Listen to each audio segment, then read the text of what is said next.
Hello viewers, welcome back to Bite al-Assad. This is Frank Perrin, and today I am joining you to do something a little bit different. Get ready to hold on for a while because this video is going to be a little bit longer than you're used to and a little bit more intricate than what you're accustomed to. And this is a video essay that I've wanted to put together for a very, very, very long time.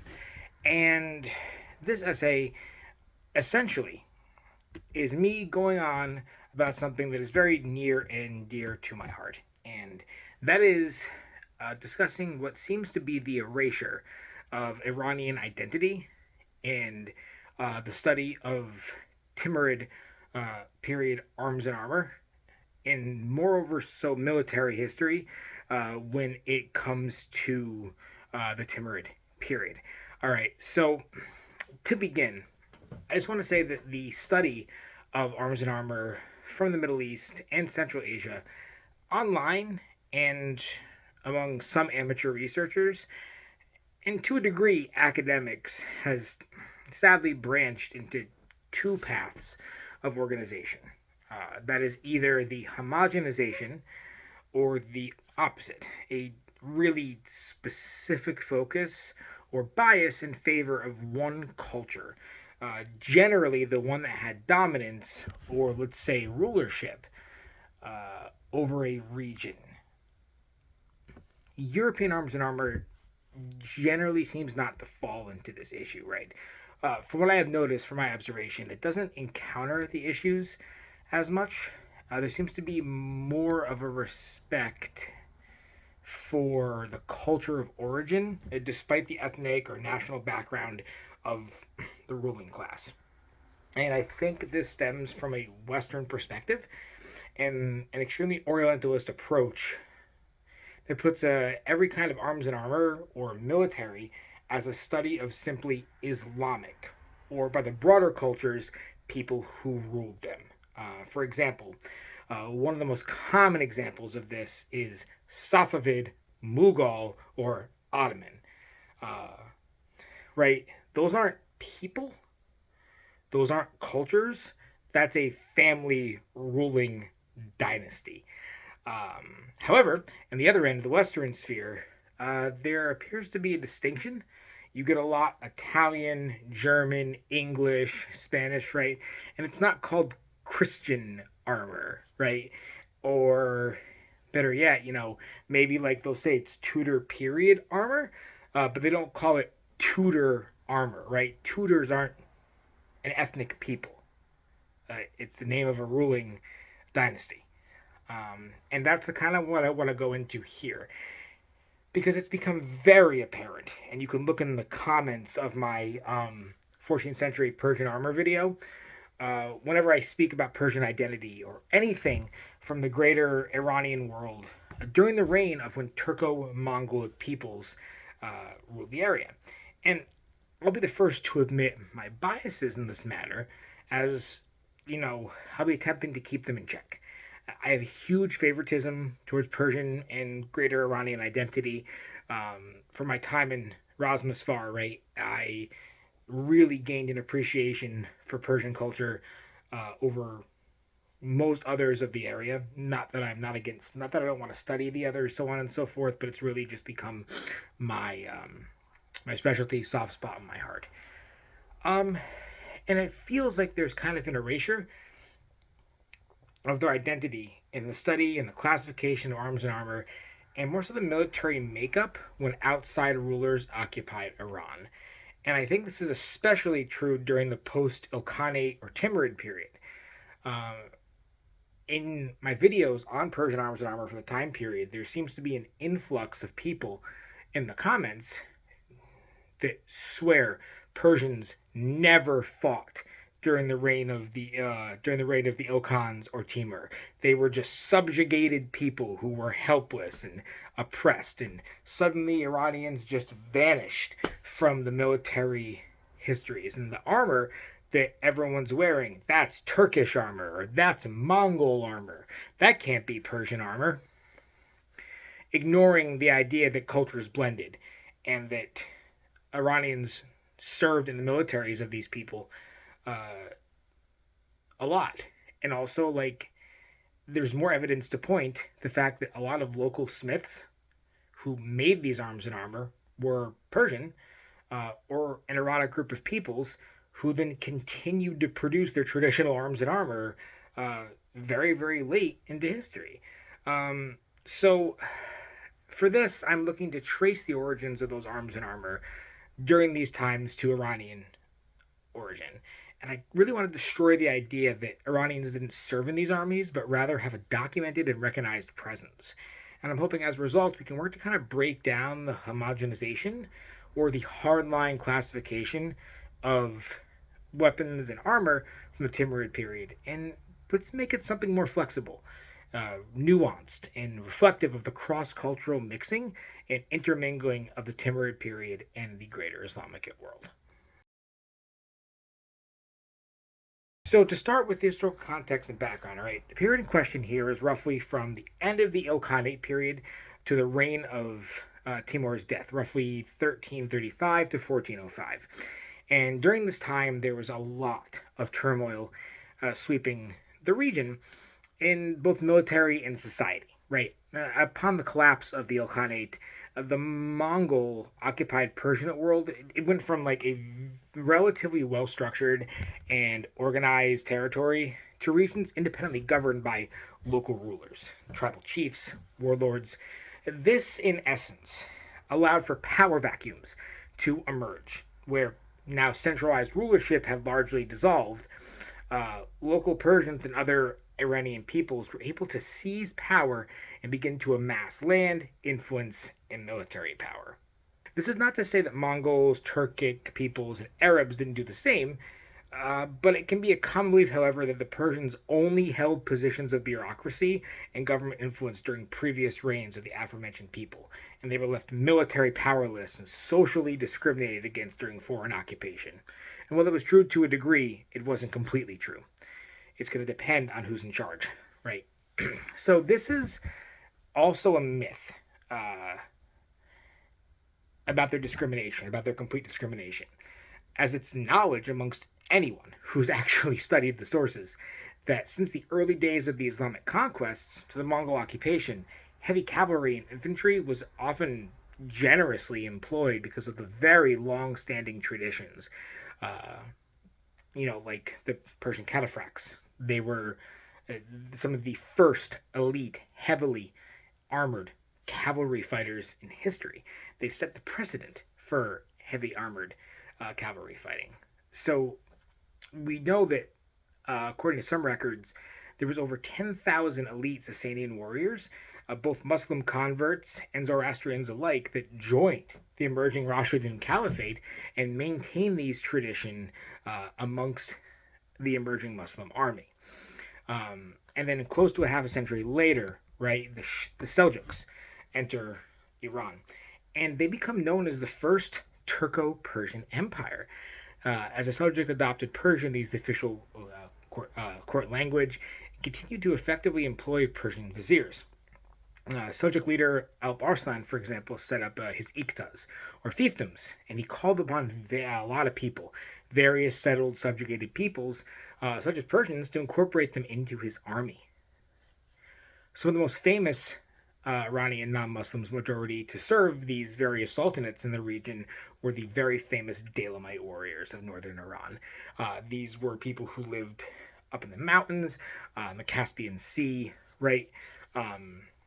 And they were so influential and military fierce, they maintained a lot of their independence and their Zoroastrian faith, with the majority not converting well into the 12th century. These soldiers were very effective infantry and militarily very competent. That most Islamic militaries employed them as mercenaries instead of risking engaging in combat with them, especially in regions where like cavalry was going to be tough to get to, these wooded, rugged, mountainous regions, right, where they could come down from the mountains, engage in guerrilla warfare, these chaotic tactics, throwing their zupins, their javelins, and then retreating back up into the mountains, right? They didn't want to deal with that. So, although never the most numerous in the much larger armies, Iranian people have always served in the armies of foreign rulers, and with them came their native arms, armor, and tactics that in turn, due to this mixing, would become adopted and influenced by those they served.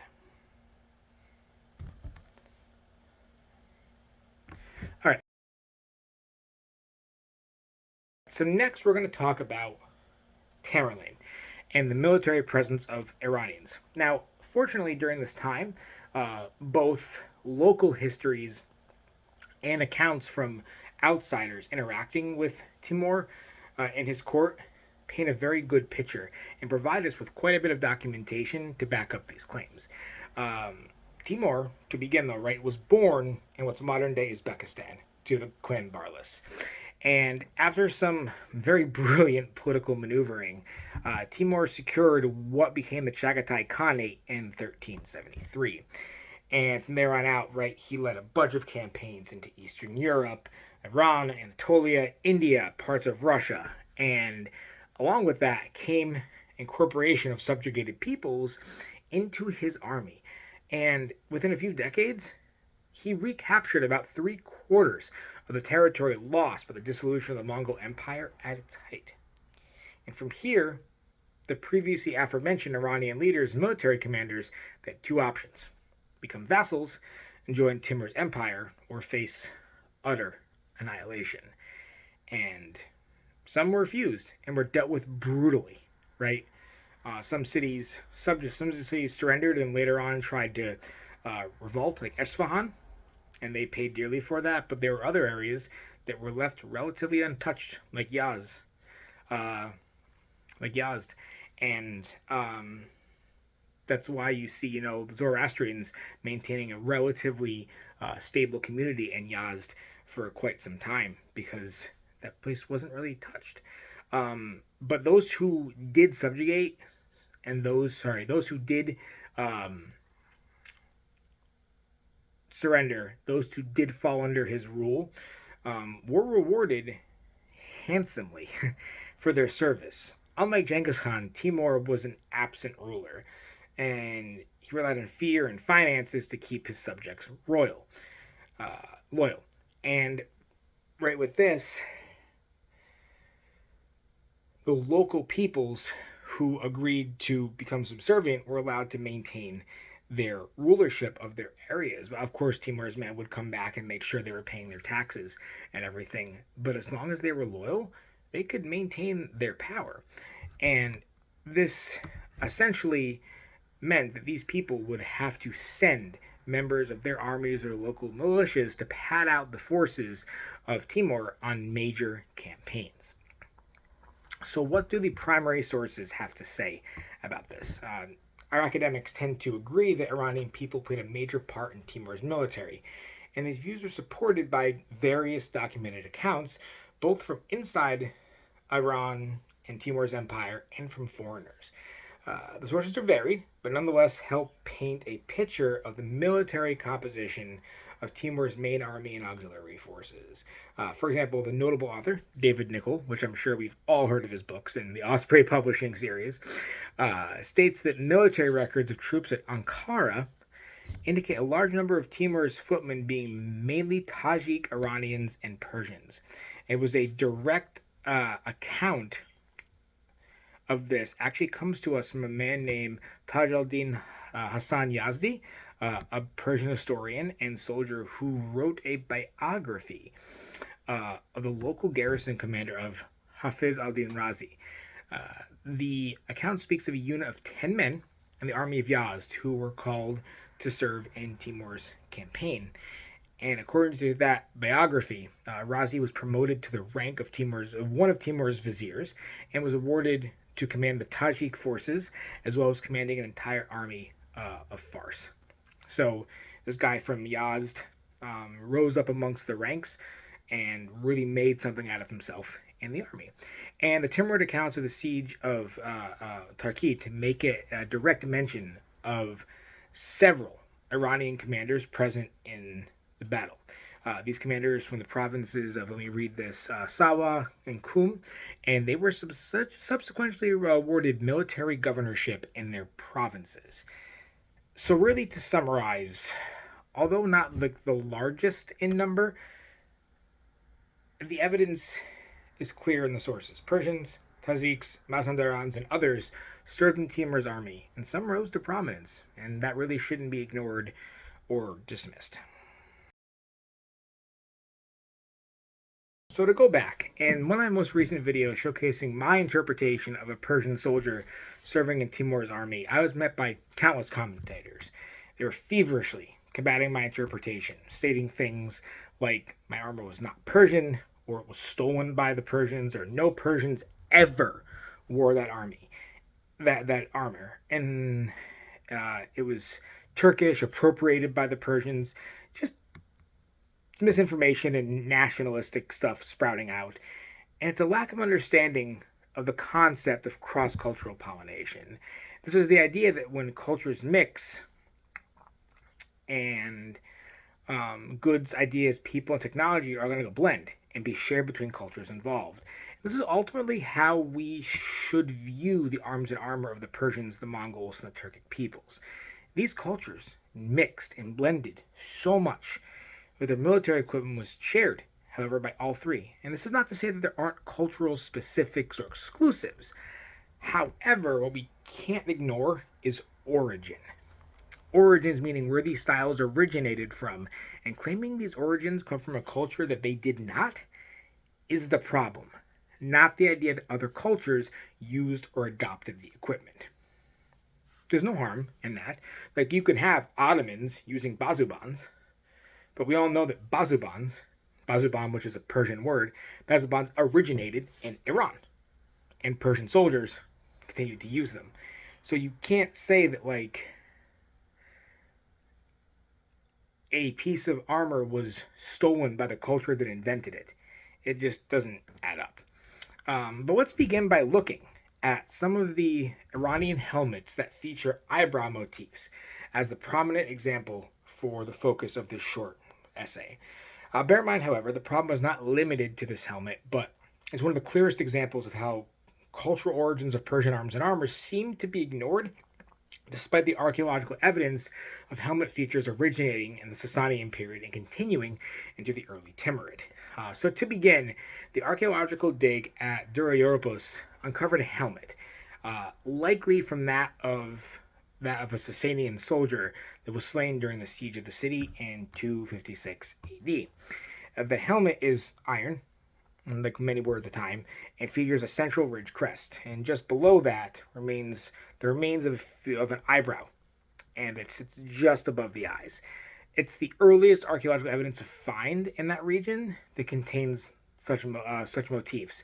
Some have tried to make a claim saying that the Sutton Hoo helmet is the originator of this features. However, I think the Sutton Hoo helmet is dated, it's almost 300 years after the one at Dura Europos.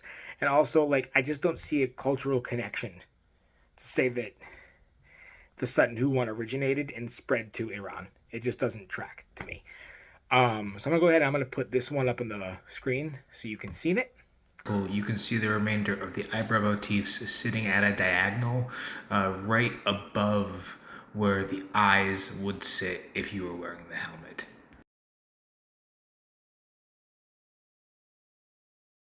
So now moving on, the first domed helmets that appear with these motifs can be seen in a little over 100 years later in the Sasanian Khosrow II rock relief in Taibastan in Kermanshah in northwest Iran. And in the 4th century CE, it's the earliest known relief showing these helmets. And the relief paired with the Dura Europos helmet should solidify a cultural and geographical origin points of helmets with eyebrow motifs in the Middle East. I'm going to go ahead and put this one up on the board. Sorry, the screen. I'm in teacher mode. Part you can see resting right below the crown area of this helmet, the eyebrow motifs that would sit where the male aventail opens. Now, fast forwarding to the Timurid period, one of the best preserved eyebrow helmets from the Timurid era can be found at the State Hermitage Museum in Moscow. The helmet contains eyebrow motifs and it's domed in a very similar fashion to the helmet from the Khosrow relief. And furthermore, this helmet was located in the same region in which the Khosrow relief stands. Contemporary similar helmets, such as the eyebrow helmet in the Wawo Castle Museum, have also been traced to northwest Iran, and those are from the turn of the 14th century, just when the start of the Timurid period was. One could argue that this particular helmet was not native to the region, but was also imported. However, with so few eyebrow helmets found in other areas outside of Iran, as well as the style tracing back over half a century, this should further solidify that these motifs are indeed Persian in origin. So go ahead and check out the helmet from the Hermitage Museum.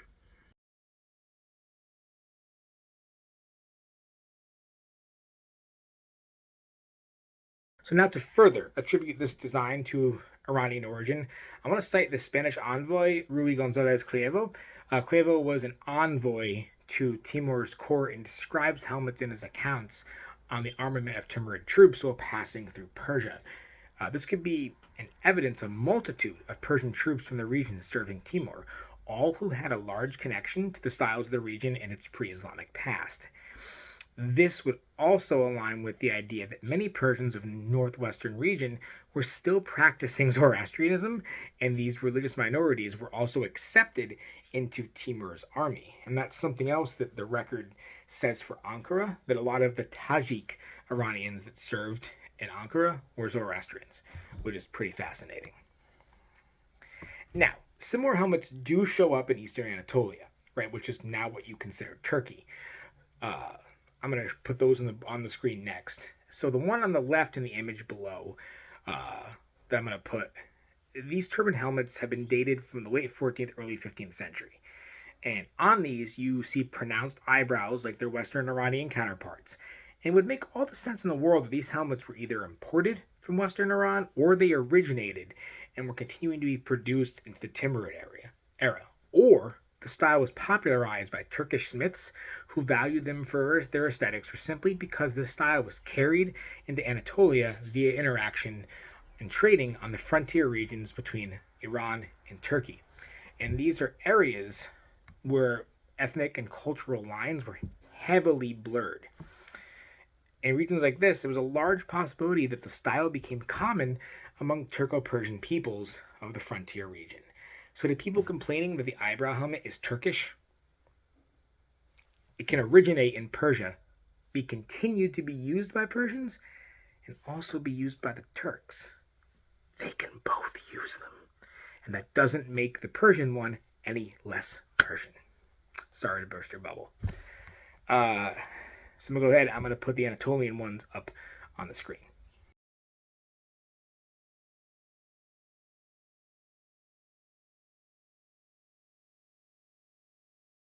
So, to conclude, the Timurid Empire and the overall surrounding Islamic world was not a homogeneous region where hard lines were drawn between cultures, religion, and ethnic mixing. It's pretty academically dishonest to ignore the service that local native and Iranian peoples played in Timur's army. It's equally disingenuous to dismiss that these people had native styles or armament they brought on campaign that throughout trade and interaction were adopted by others and vice versa. We should therefore begin to shift our view of arms and armor from the Timurid period as just that of the ruling race of people to that of one shared amongst many people and many ethnic groups.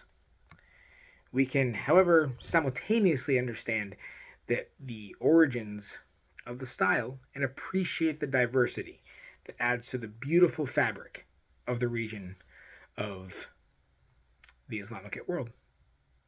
So that's my video essay. Again, I'm going to put all of my citations down below in the comments, and it took me a while to piece all of this together. I have an accompanying article that with this that can be free for download if anyone so chooses to want it. So with that in mind, everybody, I hope this can kind of help you reshape the way you look at things, and I look forward to seeing you next time on Beit al-Assad, House of the Lion. Khoda Hafez, and thank you very much.